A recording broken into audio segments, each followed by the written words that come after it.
Hi, my name is João Cordeiro. I'm a lecturer in media production, and this is a 5 minutes video about my values and educational philosophy. I start with the assumption that most living organisms come bundled with a system that allows them some sort of learning. While part of the system comes hardwired with innate knowledge, for example in humans how to breathe or cry, acquiring and combining skills in order to take them to another level usually requires a process. This process, understood as a set of actions involving reflective practices and interactions with others and the environment, is what we called learning. In this short video, I'm using mathematical language to explain my perspective on learning. As you probably know, a mathematical function is a kind of black box which receives an input, operates on it, and produces an output. Now, let's make these symbols more meaningful to us. Our input is represented by S pre, which is the student prior to the learning process. L is the function, which is the learning process, and S post is the student after the learning process. The function L that operates a change in the student can be as narrow as an in-class exercise or wide as a course curriculum, and the wider it is, the more sub-functions it is comprised of. The change that was operated in the student through the learning process, in other words, what and how much the student has learned, is calculated by subtracting S pre from S post. This change is both qualitative and quantitative, and its structure is far from being easily definable.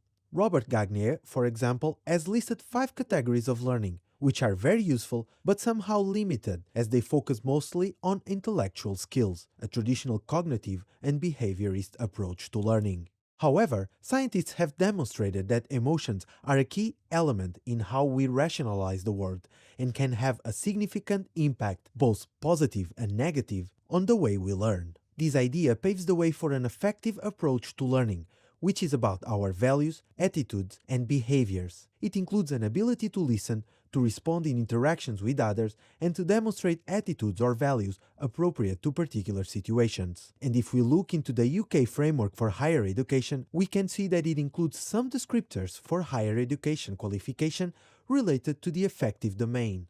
Based on this, in my practice, I organize the structure of learning in a web of interrelated variables such as hard skills, soft skills, professional skills, emotional skills, and social skills. In order to devise a suitable and optimized learning process, I have to start by reverse engineering the equation, meaning I start by identifying what I wish S post to be at the end of the learning process. This is usually stated as the intended learning outcomes and has been widely discussed in academic literature. After that, I design the learning process to achieve that goal, which I divide in 3 sequential steps informed by the constructivist alignment devised by John Biggs. The first step, which I call diagnosis, has 2 main goals: to characterize the student in different dimensions and to know his or her expectations and motivations to engage in the learning process. This is accomplished through quizzes, CV and portfolio review, or interviews and discussions.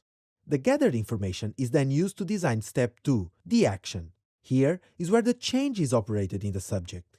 It can take several formats and, according to Bloom's taxonomy, can happen at different levels of complexity.